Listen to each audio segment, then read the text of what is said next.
સવારે ઉઠવાની સાથે જ 10-15 છીકો આવી જાય, નાક બંધ થઈ જાય અથવા તો નાકમાંથી પતલું પાણી નીકળવા લાગે. મારા એક પેશન્ટને આ જ સમસ્યા હતી.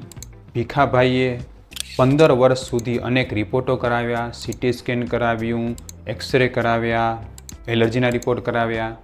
રિપોર્ટ બધા નોર્મલ આવે પણ ફાયદો ન થાય.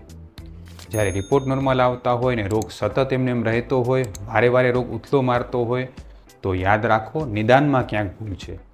આયુર્વેદ મુજબ આ રોગનું નિદાન સ્પષ્ટ કહેલું છે. આને પ્રતિશય નામનો રોગ કહેવામાં આવ્યો છે કે જે લોહીમાં કફદોષ વધવાથી અને સાથે સાથે વાયુ અને પાચન શક્તિ બગડવાને કારણે થતો રોગ છે. જ્યાં સુધી આપણે કફદોષને ઠીક નથી કરતા, પાચન નથી સુધારતા અને વાયુને કાબૂમાં નથી લેતા, ત્યાં સુધી આ રોગ ક્યારેય મટતો હોતો નથી. ભીખાભાઈનો કેસ સ્ટડી આપણા માટે ખૂબ જ ઉપયોગી છે અને એનો વિડીયો પણ મેં નાખેલો છે, તે તમે જોઈ શકો છો. એટલે સાચું નિદાન કરો, સાચા ડૉક્ટરને મળો અને નશ્ય અને બસથી સારવારથી જ આમાં ફાયદો કાયમ માટે થઈ શકે છે. જો તમે એલર્જીની દવાઓ ખાઈ ખાઈને થાકી ગયા હો તો એલર્જીના મૂળને પકડો, માત્ર ગોળી ખાવાથી ફાયદો થશે નહીં. તમારા સ્વાસ્થ્યની જવાબદારી મારા પર. સ્વસ્થ રહો, મસ્ત રહો.